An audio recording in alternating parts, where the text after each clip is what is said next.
Olha só, 23 profissionais de enfermagem daqui de Alagoas foram diagnosticados com a Covid-19. A informação é do COREN, Conselho Regional de Enfermagem daqui do estado. Dados mostram também que 82 pessoas já foram afastadas dos seus postos de trabalho com suspeita de ter contraído o novo coronavírus. Um total de 105 afastados entre confirmados e suspeitos. Agora a gente conversa ao vivo com Renê Costa, ele que é o presidente do COREN, Conselho Regional de Enfermagem de Alagoas. Muito boa tarde, presidente, tudo bem? Você nos ouve bem? Boa tarde, pessoal. Ouço sim, aqui a conexão está muito boa. Consegue me escutar? Então. Sim, perfeitamente. Perfeito. Então vamos lá, né? Então já 23 profissionais confirmados com a Covid-19 é um número considerado alto, né? É altíssimo, o dado é preocupante, porque nós sabemos que esses dados ainda estão subnotificados, o número real ainda é maior do que esse. Nós sabemos também que a pandemia aqui em Alagoas está apenas começando, esses números irão ficar ainda piores, e nós profissionais de enfermagem, que somos a força de trabalho mais expostas a esse vírus, estamos preocupados, a maioria dos profissionais com medo, porque falta muitas vezes capacitação desses profissionais, faltam insumos, incluindo aí EPIs, falta condições de trabalho para que nós profissionais de enfermagem executamos o nosso fazer, que é cuidar da vida humana com eficiência e com segurança para nós e para a nossa família e também para a sociedade. Renê, essa questão dos EPIs, chegam muitas reclamações a vocês de falta desses equipamentos nas unidades de saúde, hospitais, postos de saúde, enfim, chega muito essas reclamações? Com certeza, nós até ontem recebemos 88 denúncias, não só da capital, mas também do interior. A grande maioria delas é referente à falta de EPIs. O insumo que mais falta, sem nenhuma dúvida, são as máscaras cirúrgicas, máscaras N95 e a PFF2.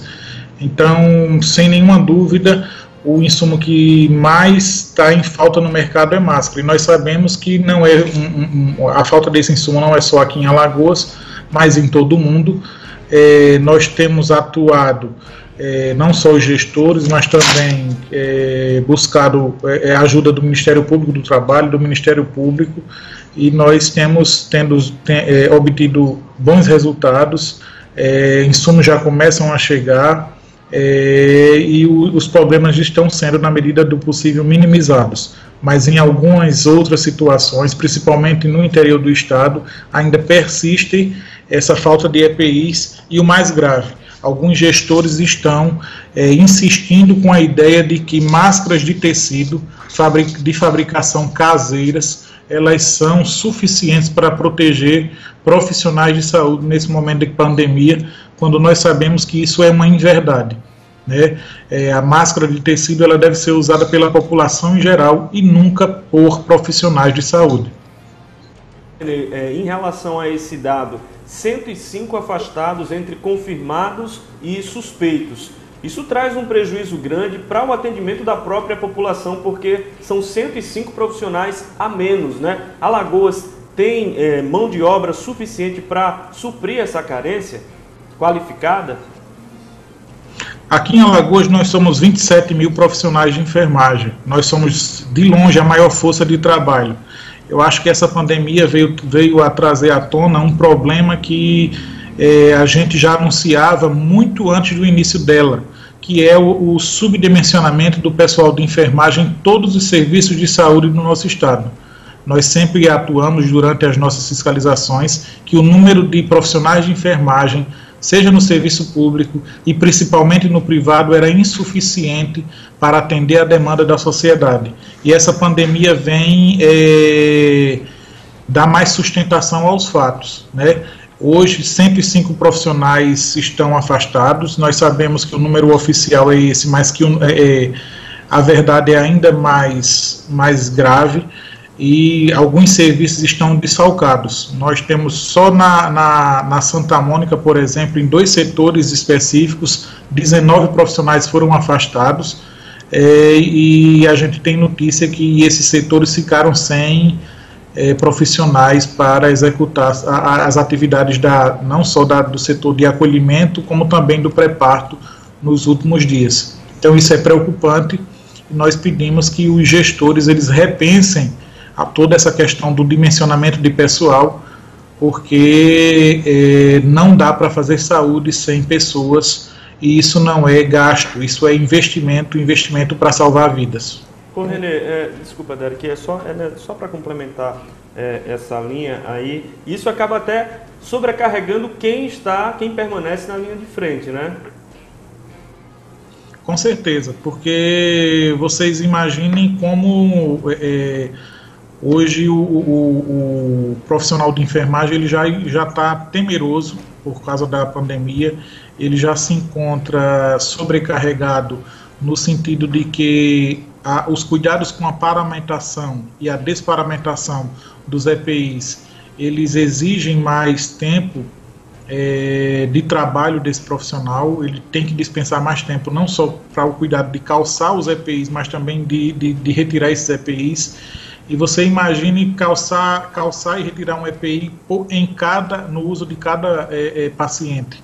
E quando o número de funcionários ele é reduzido e a demanda está cada vez maior, porque as pessoas estão procurando cada vez mais os serviços de saúde, isso tem prejudicado muito a forma de atendimento desses profissionais. Os profissionais que já estavam sobrecarregados, eles ainda ficam maior, porque muitos estão afastados pelo Covid, e só na Santa Mônica, a exemplo, no setor de triagem e pré-parto, onde ficavam aí 6, 7 auxiliares de enfermagem por plantão, nós temos notícia que nos últimos dias de plantão ficou 1, 2 profissionais. Então, diminui o número de profissionais e aumenta a demanda de trabalho por busca da população pelos serviços de saúde. Então, é um caos, como eu disse, que ainda está no começo.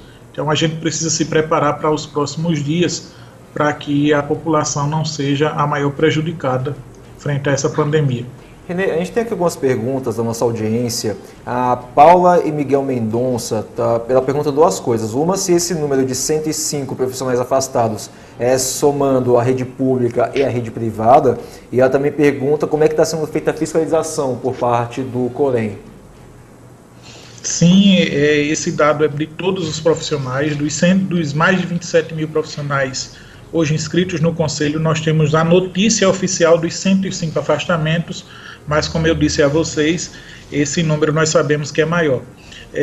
O Conselho Federal ele criou uma plataforma que é chamada de Observatório de Enfermagem, e lá nós estamos buscando, junto aos RTs, que eles notifiquem o Conselho Regional, e essa plataforma ela vem consolidando esses dados e atualizando ele de forma online.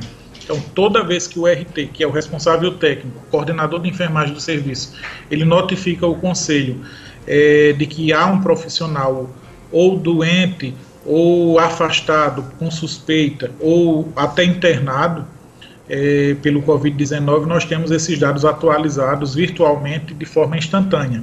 Então, hoje, oficialmente, nós temos 105 profissionais nessa situação, mas nós sabemos que hoje grande parte dos RTs eles não estão fazendo essa notificação. Inclusive, eu quero aqui solicitar encarecidamente que esses RTs a façam, porque esses dados são importantes para que a gente fomente ações de combate a fim de garantir os direitos dos profissionais de enfermagem do nosso estado. Quanto à outra pergunta, qual foi? Para saber como é que como é que é feita a fiscalização das denúncias. Certo. Hoje nós não estamos fazendo fiscalizações. O Conselho Federal ele orientou a todos os conselhos regionais de enfermagem a pararem as fiscalizações como eram feitas de acordo com o manual de fiscalização, e hoje nós fazemos averiguações. Essas averiguações nós buscamos entender se o serviço ele tem plano de contingência, ou seja, o serviço tem uma estrutura mínima, ele está se preparando para enfrentar o coronavírus, inclusive capacitando os profissionais do serviço com a educação em serviço para o enfrentamento da pandemia. Existem os insumos básicos para os profissionais de enfermagem executarem a sua profissão com segurança. Tem água, tem sabão, tem pia, tem papel toalha, tem os EPIs, que são os insumos mínimos possíveis para que isso aconteça. Existe qual o dimensionamento de pessoal? Ele é capaz de assegurar que os afastados, o número de profissionais afastados não prejudiquem o funcionamento do serviço. Então, basicamente, é isso que nós estamos averiguando nos serviços, que, como eu disse, não se trata de fiscalização no momento, apenas de averiguação. Agora, desculpa, pode concluir. Então, essa forma de trabalho do Conselho Regional de Alagoas, ela está sendo igual em todo o território nacional, tudo isso coordenado pelo Conselho Federal de Enfermagem, o COFEN. Certo. Agora, para que os nossos internautas possam entender qual o poder que o Corém tem, né? E o que é que o Corém pode fazer de medida prática, efetiva, em relação a essas denúncias de sobrecarga de trabalho, de falta de EPIs, de profissionais, né, infelizmente infectados justamente por conta da falta de EPI. Como o Conselho, o Corém, pode cobrar isso de forma efetiva para que essas situações sejam resolvidas? Bom, o Corém, ele na prática é uma autarquia pública federal com poder de polícia, ou seja, nenhum serviço de saúde pode fechar as portas para o Corém. Então nós temos esse poder de adentrar em qualquer serviço de saúde, adentrando no serviço e constatando que esse serviço coloca em risco os profissionais de enfermagem e a sociedade.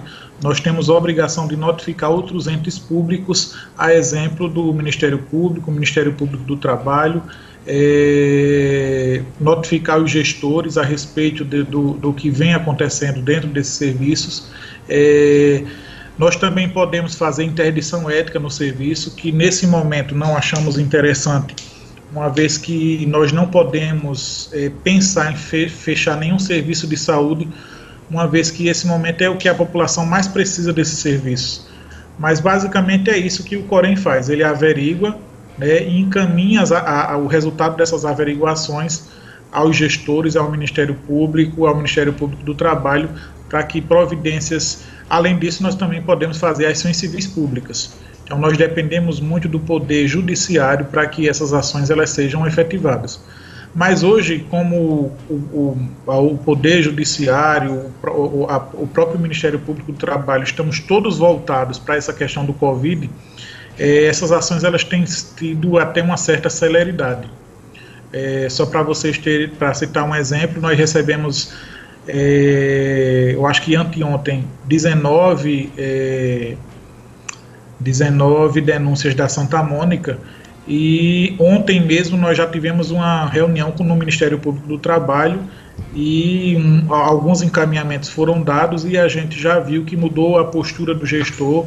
O próprio secretário de Saúde já viabilizou os insumos que estavam faltando e para lá na Santa Mônica, e a coisa já mudou muito de caminho. O que está faltando muito hoje na Santa Mônica é eles darem um resultado de que se vão ou não contratar os profissionais para atuarem nessas escalas que encontram-se desfalcadas nesse momento pelos profissionais que estão afastados pelo adoecimento do Covid-19. Renê, tem mais duas perguntas aqui da nossa audiência. A primeira delas é: o Corém já denunciou essa questão da falta de EPI para o Ministério Público? E a segunda é, até com base nisso que você falou, com essa redução no quadro dos enfermeiros por conta de afastamento suspeita, confirmado de coronavírus, os que ficaram tiveram que estender a escala, dobrar a escala, estão mais sobrecarregados de trabalho? Duas questões feitas aqui pela nossa audiência. Eu não entendi a segunda pergunta. Se os enfermeiros que ficaram nos hospitais, onde tem pessoas afastadas, se a escala de trabalho deles foi aumentada, se eles estão mais sobrecarregados de trabalho? Sim. Referente à primeira pergunta, a gente sim já notificamos. Inclusive, nós estamos tendo... Eu acho que o diálogo ele tem sido a melhor ferramenta que o Corém tem encontrado para atenuar os problemas. Sempre que a gente faz a averiguação, encontra problemas e conversa diretamente com o gestor, ele tem mudado de conduta e tem se posicionado no sentido em que seja garantido capacitação profissional, que seja garantido a busca de aquisição desses insumos. Então, em quase que 90% dos casos onde a gente tem atuado através do diálogo, a gente tem percebido a mudança de comportamento por parte dos gestores. Nós temos aí um link direto com o Ministério Público do Trabalho, o MP, e eles, sempre que a gente faz averiguações, 2 vezes por semana, sempre às quartas e sexta-feira, nós estamos encaminhando o resultado dessas averiguações a todos esses órgãos de controle, ao Ministério Público, Ministério Público do Trabalho e também para o próprio COFEM, que tem consolidado todos esses dados a nível nacional. Quanto à questão da dobra de plantão, da sobrecarga de trabalho, hoje nós, como profissionais de enfermagem, não podemos abandonar nenhum paciente sem que haja a garantia da continuidade do tratamento desse paciente. Ou seja, se eu chego no serviço e eu estou sozinho no serviço, há necessidade de uma troca de plantão e não chega as pessoas para render o plantão, novos profissionais para render o plantão, o responsável técnico, coordenador de enfermagem ou enfermeiro do plantão, ele precisa buscar novos profissionais para assumirem esse plantão, e até que chegue esse novo profissional, o profissional que está saindo, ele não pode deixar o paciente sem assistência, certo? A não ser que, claro, haja um motivo de força maior. Mas é isso que a gente tem praticado. Nenhum profissional de enfermagem, eu acredito que vai abandonar nenhum paciente que esteja precisando de seus cuidados.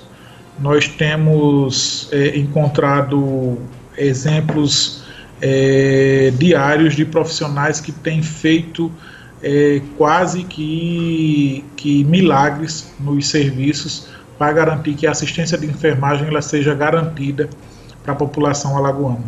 Renê, deixa eu te fazer então são verdadeiros guerreiros, esses profissionais de enfermagem que estão aí nessa linha de frente, que muitos estão chamando de anjos, de heróis, e que eu não concordo muito com essa fala, porque anjo, ele tem asas, anjo é um ser divino, e herói é um ser que não adoece, tem uma força sobrenatural, e nós não somos assim. Nós somos homens e mulheres profissionais, pais e mães de famílias, cheios de medos, de angústia, cheios de limitações físicas e emocionais, como qualquer outro ser humano, e nesse momento tão difícil da humanidade, nós só queremos respeito, nós só queremos condições mínimas de trabalho, nós só queremos salvar vidas como sempre salvamos, e é isso que a enfermagem tem se dedicado a fazer, apesar de ainda não ser devidamente respeitada por muitos gestores. Não são todos, mas uma boa parte não tem respeitado o que é o fazer da enfermagem. Mas essa pandemia, Derek e Lucas, eu acho que ela vem trazer essa lição. Eu acho que a gente vai sair muito mais fortalecido disso. A sociedade ela começa a entender a importância da saúde, a importância dos profissionais de saúde, a importância do SUS, né? Eu acho que a gente vai sair com outra visão de tudo isso, né? Eu acho que nenhum político mais adiante vai deixar de questionar isso, né? De que ou se investe no setor saúde, ou se investe em profissionais de saúde, ou se essa pandemia se estender, ou se outras pandemias, outros vírus começarem a surgir, porque nós não estamos livres disso, nós não podemos passar mais uma vez por momentos tão difíceis. Esses momentos difíceis, como muitos dizem, é porque ninguém estava preparado para essa pandemia. Mas é fato que fazia tempo que não se investe em saúde, em profissionais de saúde, em capacitação profissional, em insumos, até na própria, como é que eu posso dizer, até na evolução de como tratar a doença, na ciência como um todo. Então a gente precisa investir mais, precisa dedicar mais esforços nesse sentido. Tá eu bom, acho que então, essa pandemia vem trazer essa lição para nós. Tá bom, então, Renê, muito obrigado por suas informações, seus esclarecimentos, sua participação aqui no Acta, viu? Uma boa tarde. Boa tarde, um forte abraço a todos. Estou sempre aqui à disposição e quero deixar uma mensagem para todos os alagoanos. Os mais de 27 mil profissionais de enfermagem, eles estão ao lado de cada um de vocês. Não se sintam sozinhos. Juntos nós iremos sair dessa grande crise. Juntos nós iremos sair muito mais fortalecidos de tudo isso. Contamos com vocês e vocês contem conosco, profissionais de enfermagem. Muito obrigado, Renê. Até a próxima.